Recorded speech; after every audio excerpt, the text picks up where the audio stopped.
I think people can be more accepting of one another by stepping into other people's shoes and their experience. I think that's always been a good outcome, is trying to explore through their experience, someone else's experience, so you can really process what they're going through. My name is Shannon Fortner, and my pronouns are they, them. I'm the founder and organizer of what once was the Harvey Milk Festival and now is currently the Fabulous Arts Foundation. Our focus is to use the arts as a catalyst for change and an opportunity to heal and thrive. The LGBTQ community in Sarasota is a beautiful landscape, and I think there's lots of folks that have recently moved here, and we're seeing an even more diverse community. Specifically, a lot of queer and trans folk that I've been meeting lately that are younger. Of course, we also have our older demographic that have a lot of the rich history in Sarasota. So I think it's a really wonderful opportunity for us to bridge those gaps and kind of like learn from one another. The LGBTQ plus community in Sarasota is thriving and growing.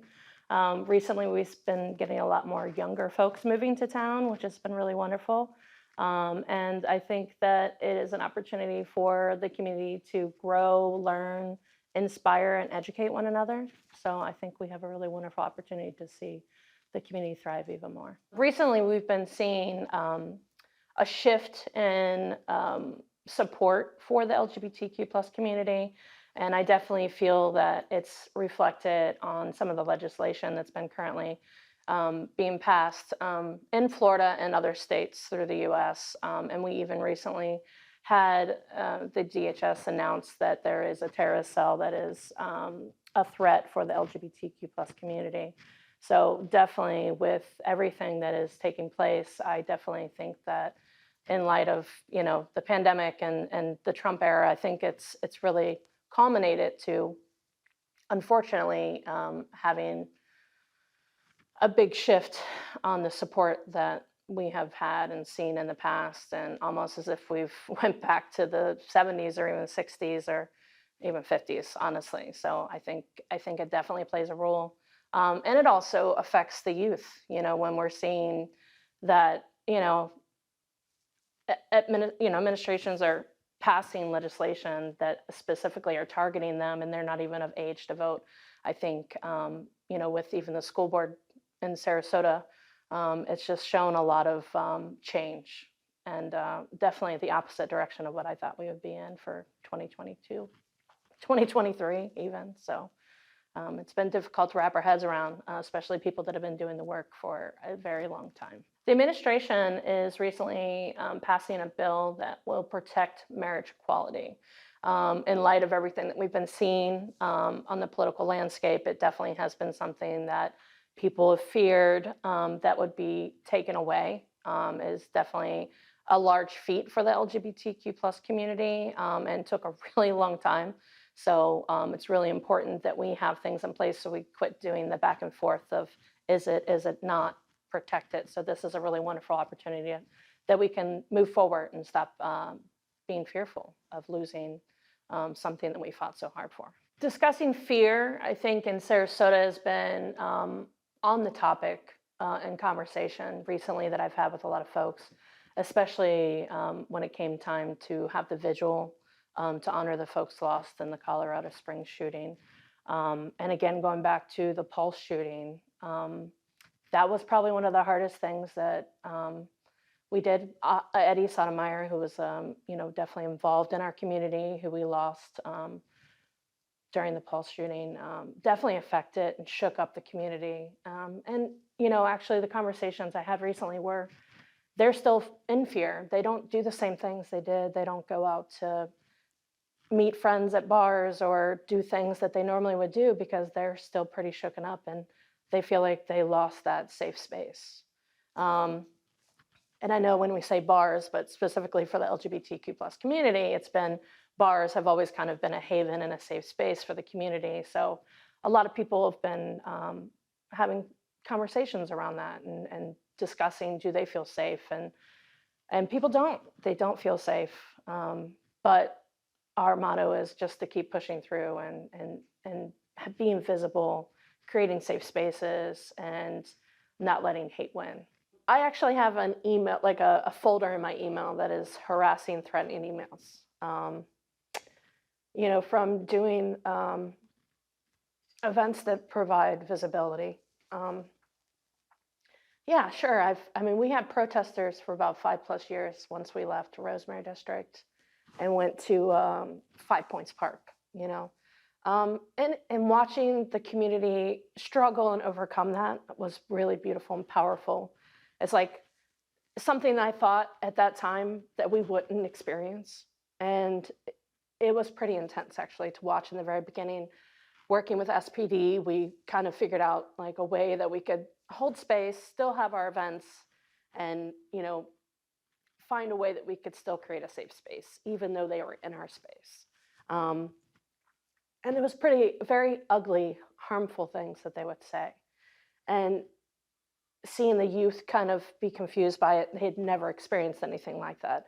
Older folks, I think they've experienced it and knew better just not to even like feed into it. But it's hard when you're trying to celebrate community and bring people together, and inspire one another when there's somebody screaming with signs and yelling in your face. I mean, some of the signs would, say faggots or all the, horrible things, but they would come and scream in our faces and tell us that we're evil or horrible. And I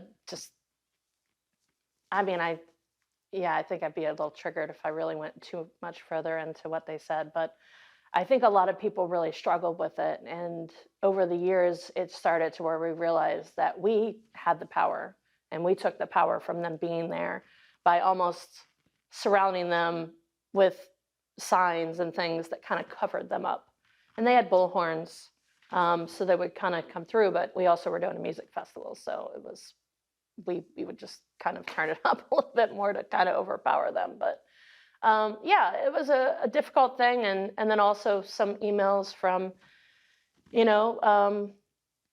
people calling Harvey Milk a pedophile or things like that I've gotten over the years, and just had to, push through and, or never really fed into their fire to even respond to them because I felt like it was just pointless, and just made me focus more on the work that I was doing for the community and finding a way that we could still inspire one another and have safe spaces. So that's been essentially the focus. And since that has shifted, and we had kind of not had protesters at the events, but I think that has definitely shifted in the past year. And that is also going to the school board meetings and things like that with having Proud Boys present and things like that. It shifted more than just the good old boys that live out in Mayaca that are coming in to protest the events. So diversity to me means that everyone has a place at the table, that we have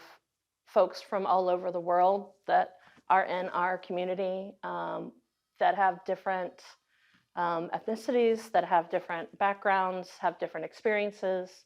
To me, that's what makes up a diverse community. Is Sarasota diverse? I would say it could be more diverse, and I would say I feel it's more still segregated in a way within the community. And I think I've seen more folks flourishing in the community, but I think it definitely needs some work. My partner, who is a queer Black woman, has definitely had conversations since she is going to be moving here next spring. And those are definitely concerns of conversations that we've had about the community. And I would say a lot of folks have been moving here, and I've seen shifts. And I think I've seen some really wonderful organizations also bringing more of a community, like bringing folks together and seeing more visibility. I've seen more diversity happening recently in the community from, I think specifically since the pandemic, when, it was kind of basically called out. It was like, BLM, we were having marches here locally in protest, and really kind of push people during the pandemic to really face the racial issues that we had within our community. And I saw a big shift. You saw organizations like scrambling to make sure that they had, Black and brown folks on their leadership teams, or, really scrambling to make sure that they had programming that was also supporting Black and brown folks in the community. And it was a big shift in the first time that I had ever seen that happen. I still see it happening, which is really great. So I feel like that was a great accomplishment for Sarasota, and specifically probably many other places throughout the country. But definitely have some really wonderful organizations here, specifically in Newtown, that have really been thriving and getting more support from the foundations, and efforts to do more work and help them thrive. So I think that we've seen a big shift with that. Inclusion for me is everyone has a place at the table. Everyone has visibility, everyone has opportunity. Yeah, inclusion, I think like it goes back to, seeing what people were doing when people were really being called out, and making sure that everyone had a place at the table. I think that was like a big issue, especially in our community. And it was almost like some people just didn't get the message. And so that's been a big focus of ours, is making sure that we're able to uphold that and kind of have more visibility. We did a QT BIPOC series during the pandemic.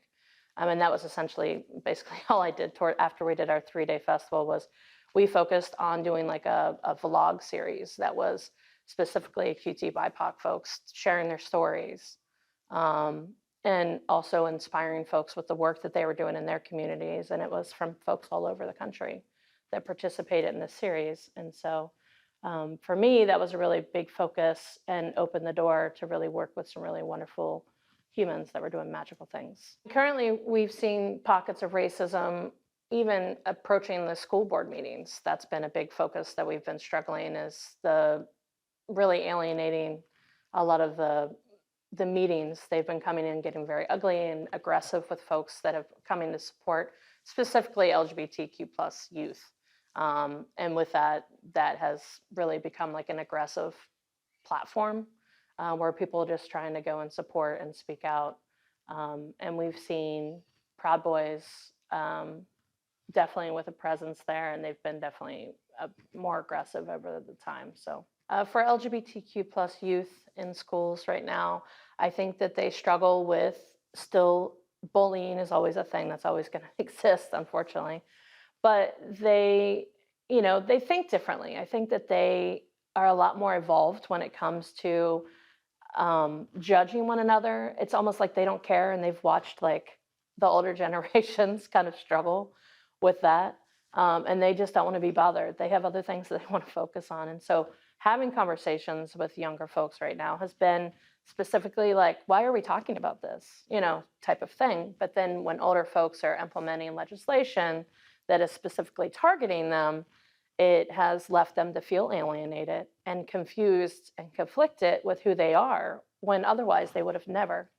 And it has been, we've seen a higher rate in suicides happen, unfortunately. And it's, when you think about older folks, we kind of like, as young folks, we look up to them, right? So when we have these people kind of attacking us at that level, it definitely affects them, and it definitely will continue to affect them, and be all the more reason why we need more support for them. Specific legislation that's been passed recently has been the Don't Say Gay. It's referred to the Don't Say Gay bill, which specifically is targeting really trans youth.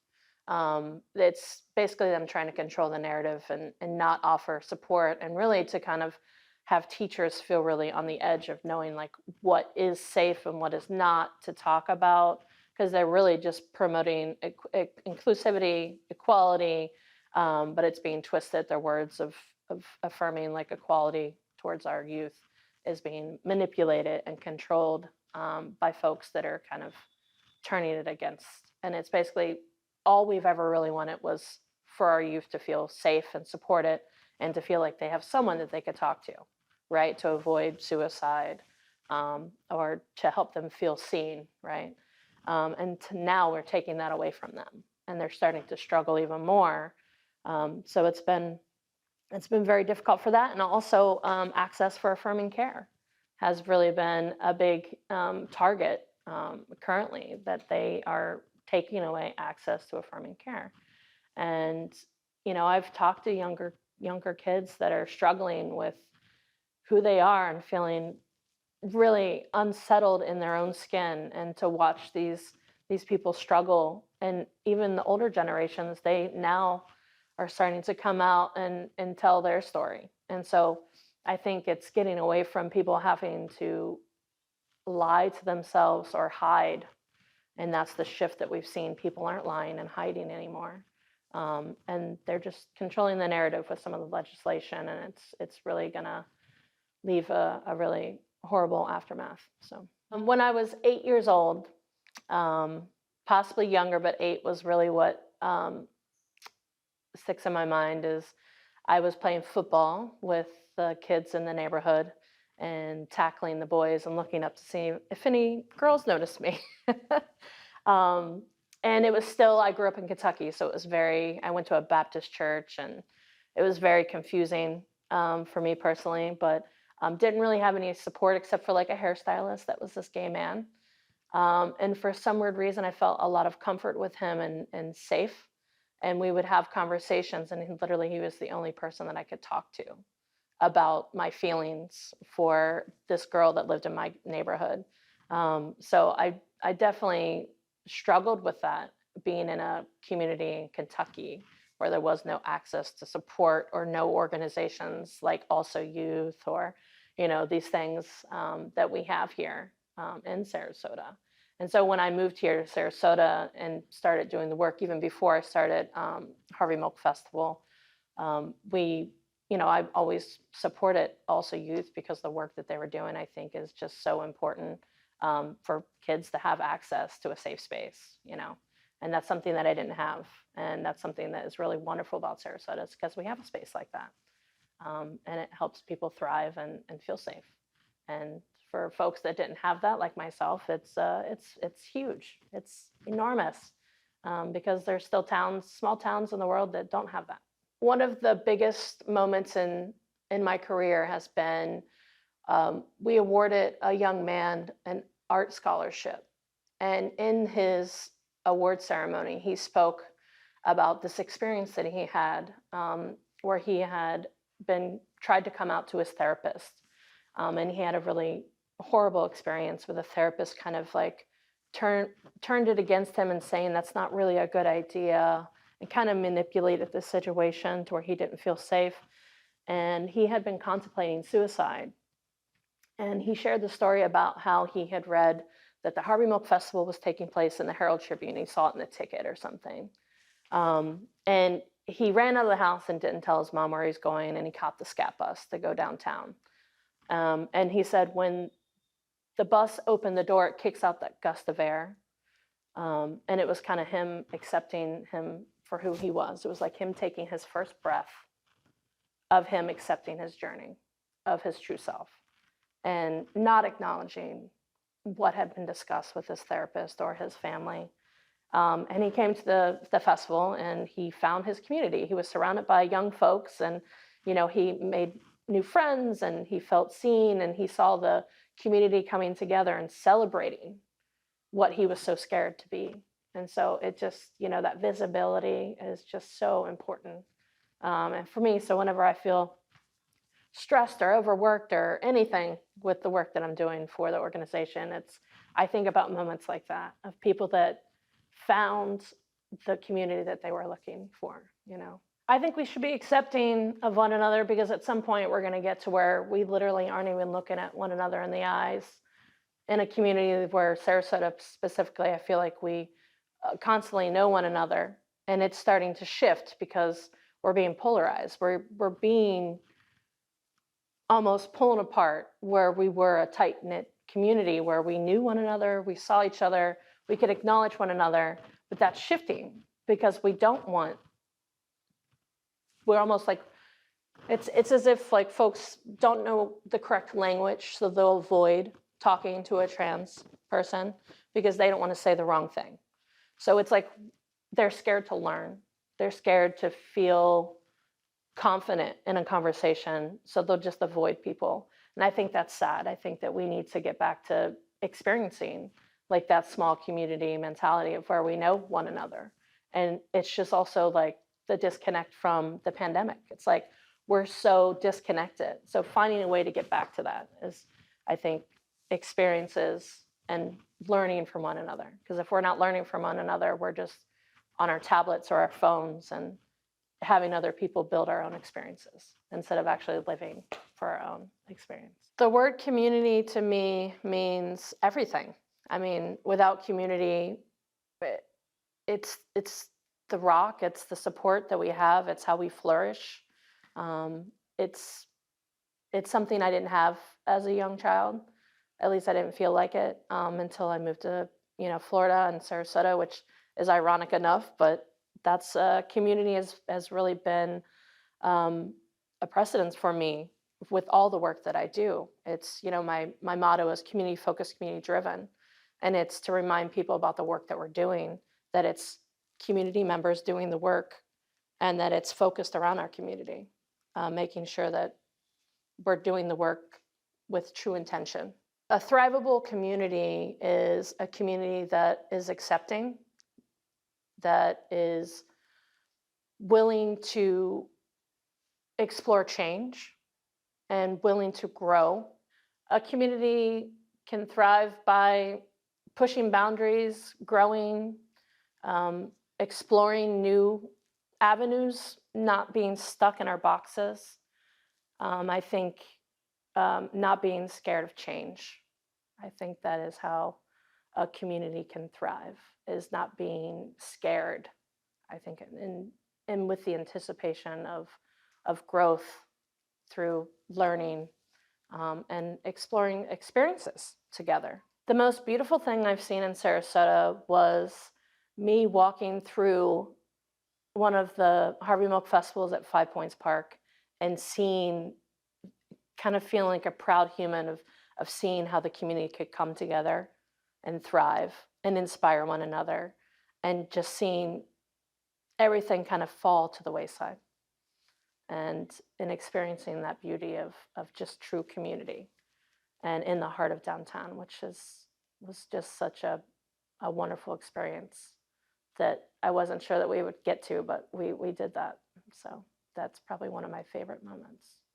The Fabulous Arts Foundation's 5-year plan is to have a performing arts center / community center where we can thrive and expand all our programming that we do to all year round, and also to offer workshops that help folks heal through workshops of, addressing trauma through theater, dance, art, and just having more workshops and visibility, but again, going back to having the safe space. We've been functioning for 12 years, almost 13, in the community, and have built strong partnerships with the community. And I think now at this point, it really is going to rely on having a space that we can thrive in and keep growing. Sarasota is such a wonderful, beautiful arts community. And so that's also a wonderful opportunity for us to help thrive and have that. Sarasota, we got work to do, and we need to raise our voices and get louder. So if we're going to be what we need to be for our future, we need to get louder and voices up.